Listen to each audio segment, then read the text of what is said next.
दोस्तों नमस्कार, स्वागत है आज के इस नए वीडियो में। आज के वीडियो में हम लोग बात करने वाले हैं झारखंड पुलिस के एग्ज़ाम के लिए साइंस के जीके के बारे में। ठीक है, आपके पेपर 2 के एग्ज़ाम में यानी कि झारखंड पुलिस के पेपर 2 के एग्ज़ाम में साइंस और टेक्नोलॉजी से जीके का सवाल आता है। ठीक है, तो उसी के लिए मैं आपको आज इम्पोर्टेंट सवाल बताने वाला हूँ। ठीक है, और ये चौथे दिन का वीडियो है। अगर आप लोग 3 वीडियो, ठीक है, पिछले 3 दिनों का वीडियो अगर आप नहीं देखे हैं तो उसको आप ज़रूर देख लीजिए, आपके लिए बहुत ज़्यादा इम्पोर्टेंट है। ठीक है, टोटल 500 VVA MCQ मैं आपको बताने वाला हूँ। ठीक है, और 500 VVA MCQ आपके लिए बहुत ज़्यादा इम्पोर्टेंट है और जितना भी सवाल आएगा आपका सब इसी में से आ सकता है। ठीक है, क्योंकि इम्पोर्टेंट सवाल को अलग से छांट करके बनाया गया है, इसलिए इसी से आने की संभावना बहुत ज़्यादा है। तो चलिए आज का वीडियो हम लोग शुरू करते हैं और आज के वीडियो में हम लोग 100 अति महत्वपूर्ण MCQ को देखने वाले हैं। ठीक है, यानी पिछले 3 वीडियो में 300 सवाल ख़त्म हो चुका है और आज चौथे दिन में 400 सवाल ख़त्म हो जाएगा और 5वें दिन 500 सवाल ख़त्म हो जाएगा। ठीक है, तो 5 दिनों में 500 सवाल पूरा हो जाएगा। तो चलिए आज चौथे दिन का वीडियो हम लोग शुरू करते हैं। देखिए, आज का सवाल 301वें प्रश्न से शुरू होगा। ठीक है, और 400 प्रश्न पर ख़त्म हो जाएगा। तो चलिए आज के वीडियो का पहला सवाल है कि किसके मास को, ठीक है, देखिए किसके मास को चेवन के नाम से पुकारा जाता है। ठीक है, चेवन, तो बकरी के मांस को चेवन के नाम से पुकारा जाता है। ठीक है, याद रखिएगा, सही उत्तर होगा बकरी। चलिए अगला सवाल है, विश्व में सर्वाधिक भेड़ें किस देश में पाई जाती हैं? तो इसका सही उत्तर हो जाएगा ऑस्ट्रेलिया में। ठीक है, ऑस्ट्रेलिया में पाई जाती हैं। चलिए आगे बढ़ते हैं, विश्व की कुल भेड़ों का कितना प्रतिशत भारत में पाया जाता है? तो इसका सही उत्तर हो जाएगा 5%। ठीक है, पूरे भारत में, पूरे वर्ल्ड का, ठीक है, पूरे दुनिया का 5% भेड़ यहाँ पर पाए जाते हैं। ठीक है, चलिए अगला है, भारत में सर्वाधिक भेड़ें किस राज्य में पाई जाती हैं? तो इसका सही उत्तर हो जाएगा राजस्थान में। ठीक है, राजस्थान में। चलिए अगला सवाल है, निम्नलिखित में से कौन भेड़ की प्रजाति नहीं है? ठीक है, मतलब भेड़ की प्रजाति इन चारों ऑप्शन में से कौन सा नहीं है? तो इसका सही उत्तर हो जाएगा मेवाती। ठीक है, और बाकी करनाह, भादरवा और गुरेज ये भेड़ की प्रजातियां हैं। ठीक है, चलिए अगला है, कॉरिडेल किस पशु की प्रमुख नस्ल है? तो कॉरिडेल जो है भेड़ की प्रमुख नस्ल है। ठीक है, भेड़। चलिए अगला सवाल है, निम्न में से कौन विदेशी भेड़ की नस्ल नहीं है? तो इसका सही उत्तर होगा यहाँ पे हिसार डेल। ठीक है, ये हिसार डेल विदेशी नस्ल नहीं है, बाकी साउथ डाउन, रेबुलेट, ठीक है, और लिंकन ये सभी विदेशी नस्लें हैं। ठीक है, चलिए अगला है, मेरिनो किसकी प्रजाति है? तो मेरिनो जो है भेड़ की प्रजाति है। ठीक है, चलिए अगला सवाल है, जीवन की मूलभूत इकाई क्या है? तो जीवन की मूलभूत इकाई है सेल यानी कोशिका। ठीक है, याद रखिएगा, कोशिका की परिभाषा भी अगर कोई पूछे तो याद रखिएगा, जीवन की मूलभूत इकाई को कोशिका कहा जाता है, या जीवन की संरचनात्मक एवं क्रियात्मक इकाई को कोशिका कहते हैं। ठीक है, सेल की खोज किसने किया था? तो रॉबर्ट हुक ने। ठीक है, चलिए अगला है, कोशिका के बारे में निम्न में से कौन सा कथन सही नहीं है? यानी कि कौन सा कथन गलत है, यह आपको बताना है। देखिए पहला कथन क्या कह रहा है कि कोशिका के आकार और आमाप विशिष्ट कार्य से संबंधित होते हैं। ये बात सही है, ठीक है। यानी पौधों में अलग कोशिका पाई जाती है, जंतुओं में अलग कोशिका पाई जाती है, ठीक है, और कुछ जीवों में अलग कोशिकाएं पाई जाती हैं, ठीक है। तो आकार और संरचना के आधार पर अलग अलग कोशिकाएं पाई जाती हैं, ठीक है, ये बात सही है। अगला क्या कह रहा है कि कुछ कोशिकाओं के बदलते आकार होते हैं, ये भी बात सही है, ठीक है। कुछ कोशिका अपनी जो है आवश्यकता अनुसार अपना आकार चेंज करते रहते हैं, ठीक है। चलिए अगला ऑप्शन है प्रत्येक कोशिका में निष्पादन की अपनी क्षमता होती है, ये बात भी सही है। अगला क्या कह रहा है सभी देह ऊतकों में एक ही प्रकार की कोशिकाएं विद्यमान रहती है, तो ये बात गलत है, ठीक है। मसल टिश्यू, मसल में अलग टिश्यू रहता है, मसल टिश्यू, ठीक है, और सभी जगहों पर जो है सॉफ्ट टिश्यू, हार्ड टिश्यू सब होते हैं, ठीक है। तो जितने हमारे शरीर में जो अलग अलग भागों में सब अलग अलग ऊतक पाए जाते हैं, ठीक है, अलग अलग प्रकार के ऊतक पाए जाते हैं, तो इसलिए ये बात गलत हो जाएगा। तो प्रश्न के हिसाब से सही उत्तर हो जाएगा यही चौथा ऑप्शन, ठीक है, क्योंकि यहाँ पर आपको गलत उत्तर जो है वो बताना था, ठीक है। चलिए अगला है निम्नलिखित में से कौन सा कोशिकांग पादप कोशिका में पाया जाता है किंतु जंतु कोशिका में नहीं पाया जाता है, तो इसका सही उत्तर हो जाएगा क्लोरोप्लास्ट, ठीक है। देखिए क्लोरोप्लास्ट पादप कोशिका में पाया जाता है और क्लोरोप्लास्ट के कारण ही पत्तियों का रंग हरा होता है, ठीक है। तो हम लोग तो हरे नहीं होते हैं, ठीक है, जंतु लोग तो हरा नहीं होते हैं, पौधे हरा होते हैं, इसलिए क्लोरोप्लास्ट पौधों में पाया जाता है और जंतुओं में नहीं पाया जाता है, ठीक है। चलिए अगला सवाल है निम्न में से कौन से कोशिकाओं के आत्मघाती बैग कहे जाते हैं। देखिए किस कोशिका को आत्मघाती बैग कहा जाता है, ठीक है, आत्मघाती बैग या आत्मघाती थैली, ठीक है, या आत्मघाती कोशिका, तो इसका सही उत्तर हो जाएगा लाइसोसोम, ठीक है। देखिए लाइसोसोम करता क्या है कि उसको कहीं भी अगर कुछ गड़बड़ दिखता है तो वो अपने आप को ब्लास्ट कर लेता है, ठीक है, जिससे वो कोशिका पूरी तरह से मर जाता है, तो इसलिए इसको आत्मघाती थैली के नाम से भी जाना जाता है, ठीक है, या आत्महत्या की थैली के नाम से भी जाना जाता है। चलिए अगला है मेरिनो नस्ल की भेड़ों का मूल स्थान कहाँ है, तो इसका मूल स्थान है स्पेन, ठीक है, मेरिनो नस्ल की मूल जो है स्थान वही स्पेन में ही पाए जाते हैं, ठीक है। चलिए अगला है लिंकन नस्ल की भेड़ों की मूल स्थान कहाँ है, तो लिंकन भेड़ की मूल स्थान कहाँ पे है, तो इसका सही उत्तर हो जाएगा ब्रिटेन में, ठीक है, ब्रिटेन। चलिए अगला है पोलवर्थ भेड़ का जन्म स्थान कहाँ है, तो इसका सही उत्तर हो जाएगा ऑस्ट्रेलिया में, ठीक है, ऑस्ट्रेलिया। चलिए अगला सवाल है ऊन उत्पादन के लिए सबसे अच्छी भेड़ की विदेशी नस्ल है, कौन है, तो इसका सही उत्तर होगा मेरिनो, ठीक है, ये अच्छा नस्ल माना जाता है ऊन उत्पादन के लिए। चलिए अगला सवाल है भारतवर्ष में उच्च कोटि का कारपेट वूल के उत्पादन हेतु निम्नलिखित में से कौन सी भेड़ की नस्ल सबसे अच्छी मानी जाती है,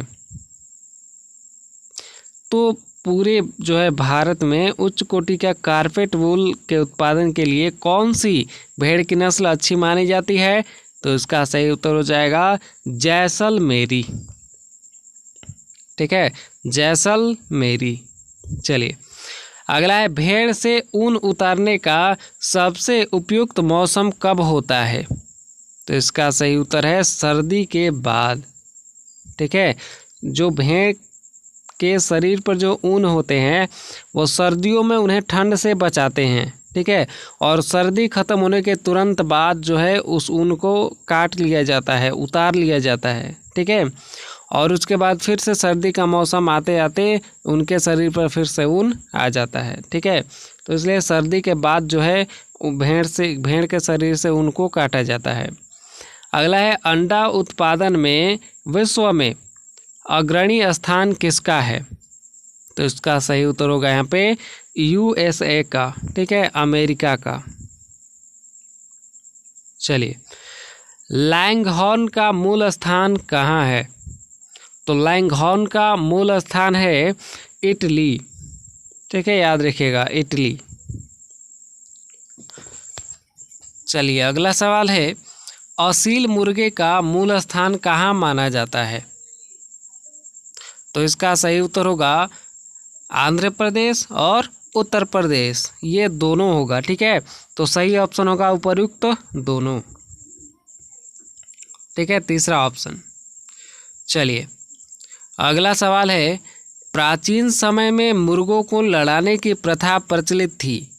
लड़ने में किस नस्ल के मुर्गे सर्वाधिक उपयुक्त माने जाते थे?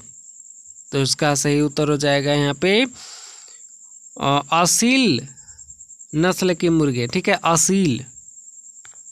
ये काफ़ी मजबूत होते थे, ठीक है। चलिए, अगला है निम्न में से गोश्त यानी कि मांस के लिए मुर्गी की उत्तम नस्ल कौन सी है? तो इसका सही उत्तर होगा यहाँ पे ओरी पिंगटन, ठीक है, ओरी पिंगटन। अगला है निम्न में से किस जाति की मुर्गी के अंडे सबसे उत्तम माने जाते हैं? तो इसका सही उत्तर हो जाएगा यहाँ पे लैंगहॉर्न, ठीक है, लैंगहॉर्न। चलिए, अगला है मुर्गी के अंडे में योक और सफ़ेदी की प्रतिशत मात्रा क्रमशः कितनी होती है? तो इसका सही उत्तर हो जाएगा 32 व 57, ठीक है। यानी योक और सफ़ेदी की प्रतिशत मात्रा होती है 32 ऐसे, ठीक है, 32:57, ठीक है, इस तरह से। चलिए, अगला है अंडपीत में सबसे अधिक पाया जाता है, क्या पाया जाता है? तो इसका सही उत्तर हो जाएगा वसा, ठीक है, वसा पाया जाता है। चलिए, अगला सवाल है अंडे के एल्बियम, ठीक है, अंडे के एल्बुमिन में सबसे अधिक पाया जाता है, क्या पाया जाता है? तो सबसे अधिक खनिज लवण पाया जाता है, ठीक है, खनिज लवण। चलिए, अगला सवाल है मुर्गी के भोजन में खनिज पदार्थों का होना क्यों आवश्यक है? तो इसका सही उत्तर होगा क्योंकि अंड कवच के विकास के लिए, ठीक है। चलिए, अगला है अंडा उत्पादन में निम्नलिखित में से कौन सा तत्व उपयोगी है? तो इसका सही उत्तर हो जाएगा कैल्शियम, ठीक है, कैल्शियम। चलिए, अगला है ऊंट अपने कुबड़ का उपयोग किस कार्य के लिए करता है?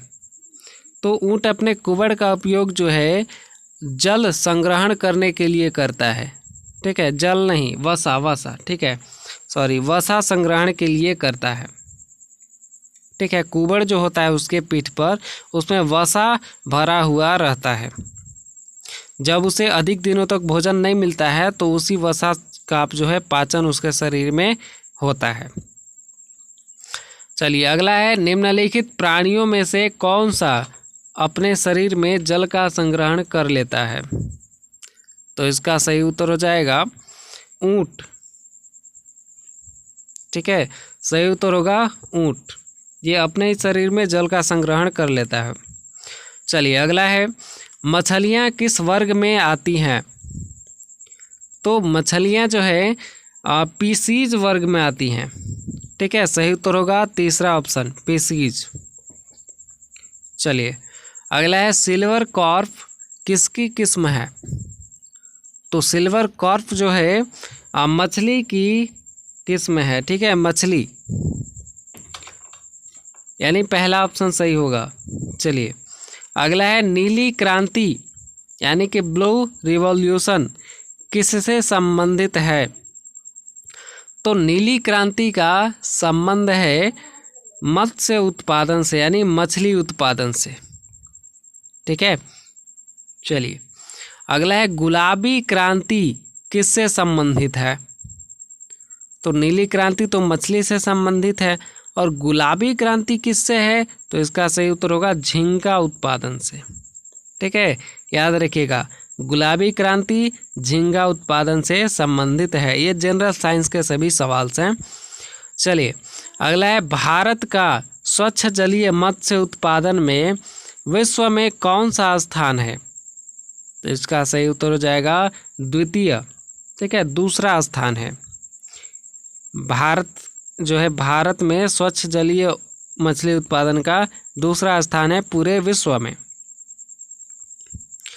अगला है भारत के कुल मत्स्य उत्पादन का कितना प्रतिशत भाग समुद्र से प्राप्त होता है? तो इसका सही उत्तर हो जाएगा यहाँ पे 50%, ठीक है, 50%। चलिए भारतवर्ष के सभी राज्यों में से कौन एक भारतीय राज्य या संघीय प्रदेश सर्वाधिक मात्रा में श्रिम्प उत्पादन प्रतिवर्ष करता है? तो इसका सही उत्तर होगा यहाँ पे गुजरात, ठीक है, गुजरात जो है सर्वाधिक मात्रा में श्रिम्प उत्पादन करता है, ठीक है, श्रिम्प। चलिए अगला है भारत में एक छत्ते से अधिकतम कितनी शहद प्रतिवर्ष प्राप्त की जा सकती है? तो एक छत्ते से अधिकतम कितना शहद एक साल में प्राप्त किया जाता है? ठीक है, तो इसका सही उत्तर होगा यहाँ पे 5 किलोग्राम, ठीक है, एक छत्ते से 5 किलोग्राम प्रतिवर्ष शहद प्राप्त किया जा सकता है। चलिए मधुमक्खी कॉलोनी के सदस्य एक दूसरे को किस प्रकार पहचानते हैं? यानी एक मधुमक्खी दूसरे मधुमक्खी को किस तरह से पहचानती है? तो इसका सही उत्तर हो जाएगा नर्तन से, ठीक है, नर्तन। चलिए अगला है एक छत्ते में रानी मधुमक्खी की संख्या कितनी होती है? तो एक छत्ते में रानी मधुमक्खी सिर्फ एक ही होती है, ठीक है, जंगल का राजा सिर्फ एक ही होता है, इसलिए मधुमक्खियों में भी रानी मधुमक्खी सिर्फ एक होती है। अगला है छोटी भुगना का मूल स्थान कहाँ है? तो छोटी भुनगा का मूल स्थान कहाँ पे है? तो इसका सही उत्तर होगा यूएसए में, ठीक है, यूएसए, अमेरिका। अगला है शहद में जल की मात्रा लगभग कितने प्रतिशत होती है? तो इसका सही उत्तर हो जाएगा 17%, ठीक है, 17%। शहद में कार्बोहाइड्रेट्स की मात्रा लगभग कितने प्रतिशत होती है? तो इसका सही उत्तर हो जाएगा 78%, ठीक है, 78%। ये सभी जनरल साइंस के सवाल हैं, ठीक है। अगला है 1 किलोग्राम शहद से औसत रूप में कितनी ऊर्जा मिलती है? तो 1 किलोग्राम शहद से औसत रूप से ऊर्जा मिलेगी 3500 कैल्शियम, ठीक है, सॉरी 3500 कैलोरी, ठीक है, 3500 कैलोरी। चलिए अगला क्या कह रहा है कि मधुमक्खी फ्लोरा किसे कहते हैं? तो मधुमक्खी फ्लोरा कहा जाता है पसंद किए जाने वाले पेड़ पौधे को, ठीक है, पसंद किए जाने वाले पेड़ पौधे को मधुमक्खी फ्लोरा कहा जाता है। अगला है सारंग मधुमक्खियों से प्रति छत्ता प्रतिवर्ष 40 किलोग्राम शहद मिलता है, फिर भी इन्हें भारत में नहीं पाला जाता है, क्यों? क्योंकि जो सारंग मधुमक्खियाँ होती हैं वो घुमक्कड़ स्वभाव की होती हैं। ठीक है, इनकी दो विशेषताएं होती हैं, ये घुमक्कड़ स्वभाव की होती हैं और ये चिड़चिड़ी स्वभाव की होती हैं। ठीक है, इसलिए इन्हें जो है भारत में नहीं पाला जाता है। ठीक है, तो इसका सही उत्तर होगा उपर्युक्त दोनों, ये तीसरा ऑप्शन। ठीक है, उपर्युक्त दोनों बातें सही हैं। देखिए, चिड़चिड़ी स्वभाव की होती हैं तो अगर कोई छेड़ देगा थोड़ा सा भी तो ये बर्बाद कर देगी फिर। ठीक है, और ये घुमक्कड़ स्वभाव की भी होती हैं। ठीक है, एक जगह पर नहीं रुकती हैं, इसलिए इनको जो है भारत में नहीं पाला जाता है। ठीक है, लोगों के लिए खतरा हो सकता है। अगला है, दुग्ध उत्पादन में भारत का विश्व में कौन सा स्थान है? तो इसका सही उत्तर हो जाएगा पहला स्थान। ठीक है, भारत में सबसे ज़्यादा दूध का उत्पादन किया जाता है पूरे विश्व में। चलिए, किस वर्ष भारत विश्व का सर्वाधिक दुग्ध उत्पादन देश बना? तो इसका सही उत्तर हो जाएगा 1998 ईस्वी में। ठीक है, 1998। चलिए, अगला है, श्वेत क्रांति किससे संबंधित है? तो श्वेत क्रांति जो है दुग्ध उत्पादन से संबंधित है। ठीक है, दूध उत्पादन से। तो 50 सवाल पूरे हो चुके हैं और अभी तक लाइक नहीं किए हैं तो लाइक जरूर कर लीजिए। ठीक है, चलिए आगे बढ़ते हैं। भारत में श्वेत क्रांति के जनक के रूप में कौन लोकप्रिय हैं? तो इसका सही उत्तर हो जाएगा डॉक्टर वर्गीज कुरियन। ठीक है, डॉक्टर वर्गीज कुरियन, इन्हीं को श्वेत क्रांति का जनक कहा जाता है। भारत में श्वेत क्रांति की शुरुआत किस वर्ष हुई? तो भारत में जो है श्वेत क्रांति की शुरुआत हुई थी 1970 में। ठीक है, 1970 में। चलिए, अंतर्राष्ट्रीय डेयरी पुरुष पुरस्कार से सम्मानित व्यक्ति है, इन चारों में से कौन है? तो इसका सही उत्तर हो जाएगा डॉक्टर वर्गीज कुरियन। ठीक है, इन्हें अंतर्राष्ट्रीय डेयरी पुरुष पुरस्कार दिया गया है। ठीक है, और ये दुग्ध उत्पादन, ठीक है, श्वेत क्रांति के जनक के रूप में भी इन्हें जाना जाता है। ठीक है, अभी मैंने बताया है पहले आपको। चलिए, अगला है, डॉक्टर वर्गीज जॉन कुरियन किस क्षेत्र से संबंधित हैं? तो इसका सही उत्तर हो जाएगा दुग्ध विकास उद्योग। ठीक है, दूध उत्पादन उद्योग से। चलिए, ऑपरेशन फ्लड किससे संबंधित है? तो ऑपरेशन फ्लड जो है दुग्ध विकास से संबंधित है। ठीक है, दूध के विकास से। एशिया की सबसे बड़ी दुग्ध बस्ती नामक कॉलोनी कहाँ स्थापित की गई है? तो इसका सही उत्तर हो जाएगा महाराष्ट्र में। ठीक है, महाराष्ट्र में।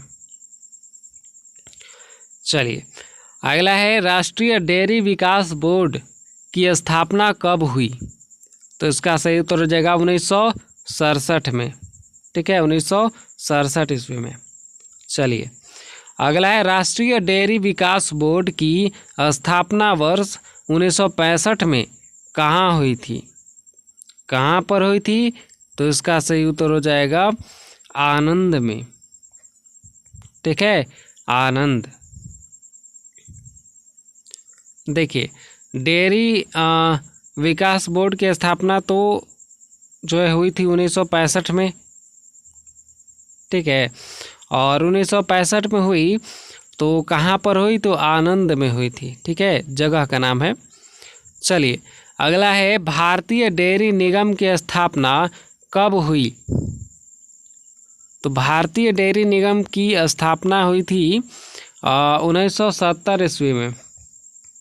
ठीक है, 1970 में। अगला है, भारत में सघन पशु विकास कार्यक्रम यानी ICDP कब चलाया गया? तो उसका सही उत्तर होगा 1964 से 1965 के बीच में। ठीक है, 1964 से 65 के बीच में। इंपॉर्टेंट सवाल है, याद रखिएगा। अगला है राष्ट्रीय दुग्ध शोध संस्थान कहाँ स्थित है? तो इसका सही उत्तर होगा करनाल में। ठीक है, करनाल। चलिए अगला है भारत में अतिरिक्त दूध उत्पादन करने वाले राज्यों में निम्नलिखित में से कौन सा जोड़ा सही है? तो भारत में जो अतिरिक्त दूध उत्पादन करने वाले राज्यों का जोड़ा कौन है इनमें से? तो इसका सही उत्तर होगा उत्तर प्रदेश, पंजाब और राजस्थान। ठीक है, उत्तर प्रदेश, पंजाब और राजस्थान। चलिए, प्रति व्यक्ति प्रतिदिन दुग्ध की उपलब्धता होनी चाहिए कितनी? तो इसका सही उत्तर होगा 280 ग्राम। ठीक है, यानी एक व्यक्ति को प्रतिदिन 280 ग्राम दूध लेना चाहिए। ठीक है, चलिए, किस भारतीय राज्य में प्रति व्यक्ति प्रतिदिन दुग्ध उपलब्धता सर्वाधिक 800 ग्राम है? तो इसका सही उत्तर हो जाएगा पंजाब में। ठीक है, पंजाब में ज़्यादातर भैंसें पाली जाती हैं। ठीक है, तो वहाँ पर दूध ज़्यादा होता है। चलिए, दुग्ध से दही किस प्रक्रिया से बनता है? तो इसका सही उत्तर हो जाएगा किण्वन प्रक्रिया से। ठीक है, और दूध से दही बनाने में कौन सी बैक्टीरिया जो है कार्य करता है? तो लैक्टोबैसिलस, याद रखिएगा। ठीक है, लैक्टोबैसिलस,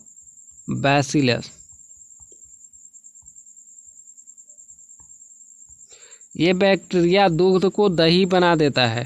ठीक है, चलिए, दुग्ध का पाश्चराइजेशन किया जाता है कितने समय के लिए किया जाता है? देखिए,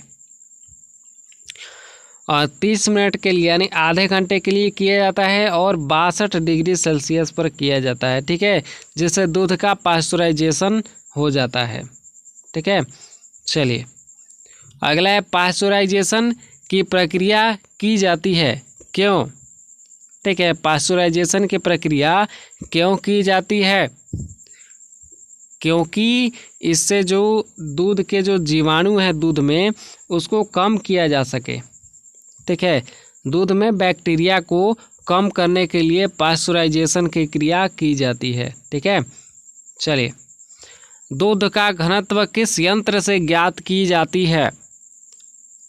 तो इसका सही उत्तर हो जाएगा लैक्टोमीटर। ठीक है, लैक्टोमीटर।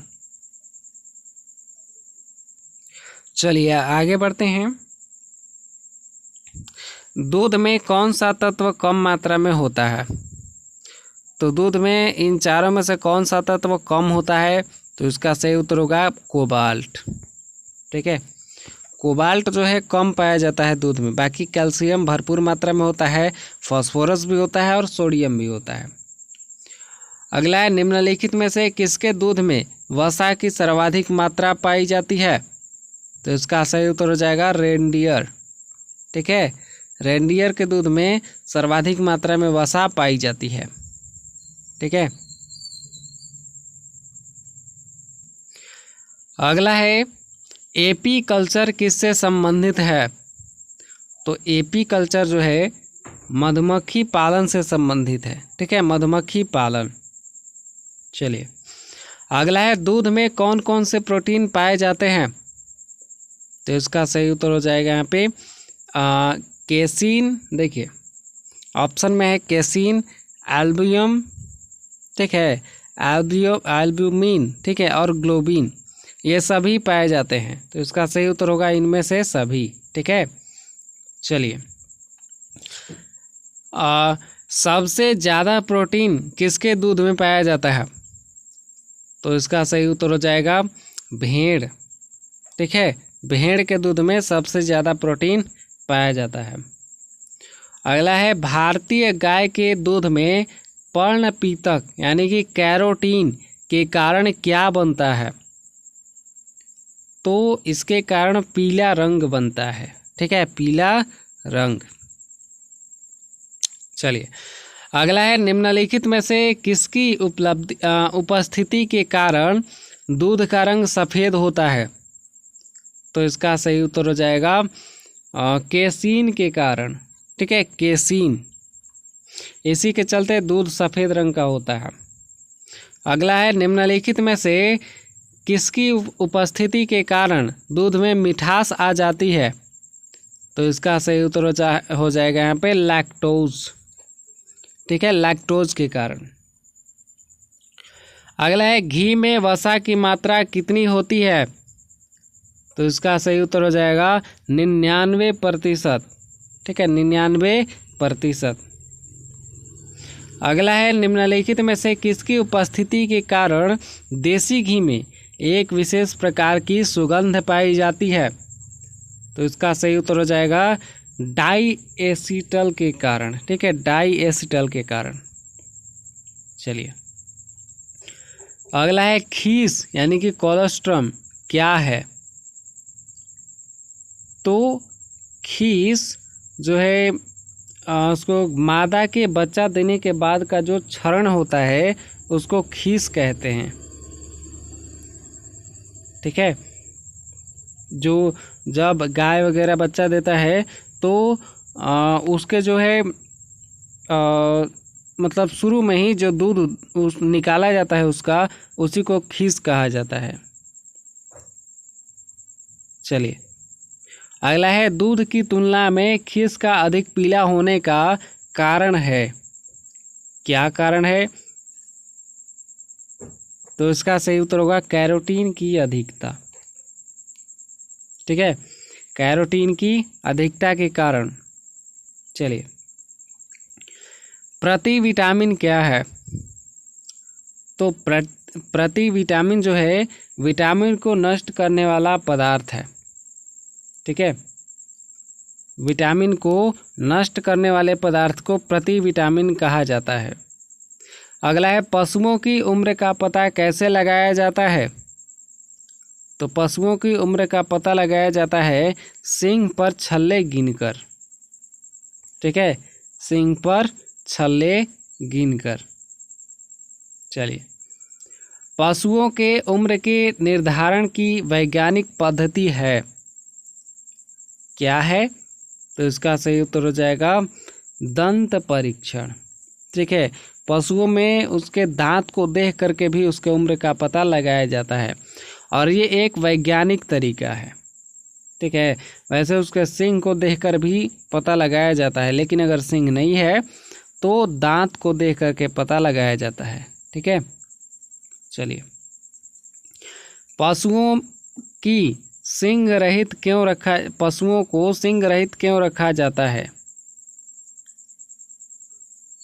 क्योंकि जो है पशु सींग से किसी को घायल न कर दे। ठीक है, इसी के कारण खतरा बढ़ जाता है। ठीक है, जब पशु का सींग बहुत ज़्यादा बड़ा रहता है तो उससे खतरा ज़्यादा रहता है। ठीक है, अगर गुस्सा है तो किसी के पेट में भी घुसेड़ देगा। तो यहाँ पे जो है इससे खतरा के कारण, ठीक है, यानी कि पशु सींग से किसी को घायल न कर दे, इसी के चलते पशुओं को सींग रहित रखा जाता है। मतलब कि सींग उसका हटा दिया जाता है। ठीक है, या तो तोड़ दिया जाता है या फिर शुरू से ही जब छोटा रहता है पशु तभी से ही उसके सींग को न उगने के लिए जो है दवा वगैरह दे दिया जाता है। ठीक है, चलिए अगला है, निम्नलिखित में से कौन सींग रोधन विधि नहीं है? तो इसका सही उत्तर हो जाएगा कैस्ट्रेटर द्वारा। ठीक है, कैस्ट्रेटर द्वारा ये एक सींग रोधन विधि नहीं है। ठीक है, बाकी कॉस्टिक छड़ और डी हार्नर और आरी द्वारा, यानी कि सींग रोधन का मतलब हुआ कि सींग को हटाने की प्रक्रिया। ठीक है, सींग को हटाने की प्रक्रिया इनमें से कौन सी नहीं है? तो ये, ठीक है, ये सींग को हटाने की प्रक्रिया नहीं है। बाकी कॉस्टिक छड़ से भी हटा सकते हैं, डी हार्नर से भी हटा सकते हैं और फिर आरी से भी सींग को काट सकते हैं। ठीक है, चलिए, वर्डिजो कैस्ट्रेटर नामक यंत्र का प्रयोग किस कार्य में होता है? तो इसका सही उत्तर हो जाएगा यहाँ पे पशुओं को बधिया करने में। ठीक है, पशुओं को बधिया करने में। चलिए, कृत्रिम गर्भाधान के लिए बैल के वीर्य यानी कि सीमेन को किसमें सुरक्षित रखा जाता है? तो इसका सही उत्तर हो जाएगा यहाँ पे द्रव नाइट्रोजन में। ठीक है, द्रव नाइट्रोजन में। चलिए आगे बढ़ते हैं। भारतीय पशु चिकित्सा अनुसंधान संस्थान कहाँ स्थित है? तो इसका सही उत्तर हो जाएगा लखनऊ में। ठीक है, लखनऊ। अगला है केंद्रीय बकरी अनुसंधान संस्थान कहाँ अवस्थित है? तो इसका सही उत्तर हो जाएगा मखदूम में। ठीक है, मखदूम। चलिए, केंद्रीय भेड़ और ऊन अनुसंधान केंद्र कहाँ स्थित है? तो इसका सही उत्तर हो जाएगा यहाँ पे सही उत्तर होगा इसका अंबिका नगर। ठीक है, अंबिका नगर में। चलिए, गाय का गर्भकाल कितने दिनों का होता है? तो इसका सही उत्तर हो जाएगा 278 दिन का। ठीक है, 278। भैंस का गर्भकाल कितने दिनों का होता है? तो इसका सही उत्तर हो जाएगा 308 दिन का। ठीक है, 308। अगला है भेड़ का गर्भकाल कितने दिनों का होता है? तो इसका सही उत्तर होगा 150 दिन का। ठीक है, चलिए, स्ट्रिप कप परीक्षण किस रोग से संबंधित है? तो इसका सही उत्तर हो जाएगा थनैला से। ठीक है, थनैला। जब पशुओं को थनैला रोग हो जाता है तो स्ट्रिप कप परीक्षण किया जाता है। ठीक है, अगला है पशुओं में होने वाला अफरा रोग का कारण है। क्या कारण है? तो इसका सही उत्तर होगा प्रदूषित आहार। ठीक है, प्रदूषित आहार के कारण अफरा रोग होता है पशुओं में। अगला है पशुओं में मिल्क फीवर की बीमारी किसकी कमी के कारण होती है? तो मिल्क फीवर की बीमारी जो है कैल्शियम की कमी के कारण होती है। ठीक है, कैल्शियम की कमी के कारण। अगला है खुरपका और मुंहपका रोग किसमें पाया जाता है? तो इसका सही उत्तर हो जाएगा यहाँ पे बिल्लियों में। ठीक है, बिल्लियों में खुरपका और मुंहपका रोग पाया जाता है। ठीक है, चलिए, अगला है पशुओं के पैरों तथा मुंह की बीमारी के क्या कारण हैं? यहाँ पे देखिए पशुओं, ये जो है आपका खुरपका और मुंहपका रोग ये पशुओं में पाया जाता है। ठीक है, गो पशु में। ठीक है, यहाँ पे सही उत्तर हो जाएगा गो पशु। ठीक है, चलिए, यहाँ पे है कि पशुओं के पैरों तथा मुंह की बीमारी के क्या कारण है? तो उसका सही उत्तर होगा यहाँ पे बैक्टीरिया। ठीक है, बैक्टीरिया के कारण हो जाते हैं। ज़्यादातर बरसात के समय में होता है क्योंकि कीचड़ में पशु जो है कीचड़ में रहते हैं, जिसके कारण जो है इन्हें खुरपका मुंहपका ये सभी बीमारियां होती रहती हैं। अगला है बर्ड फ्लू किसको प्रभावित करता है? तो बर्ड फ्लू पोल्ट्री को प्रभावित करता है। ठीक है, पोल्ट्री यानी बर्ड पक्षियों को। ठीक है, चलिए, आज का अंतिम सवाल, निम्नलिखित में से किस रोग का पोल्ट्री उद्योग पर बहुत गंभीर असर पड़ा है? तो इसका सही उत्तर होगा यहाँ पे एवियन इन्फ्लुएंजा। ठीक है, एवियन इन्फ्लुएंजा बीमारी का पोल्ट्री उद्योग पर बहुत गंभीर असर पड़ा है। ठीक है, तो ये थे पूरे आज के 100 सवाल, और अगले वीडियो में साइंस के सभी सवाल ख़त्म हो जाएंगे। ठीक है, जो इम्पोर्टेंट थे वो मैंने आपको बता दिए हैं। ठीक है, तो मिलेंगे अब नेक्स्ट वीडियो में। तब तक के लिए धन्यवाद। वीडियो अगर अच्छा लगा हो तो लाइक ज़रूर कीजिएगा, चैनल पर नए हैं तो सब्सक्राइब जरूर कर लीजिएगा। मिलेंगे नेक्स्ट वीडियो में, तब तक के लिए धन्यवाद। जय हिंद।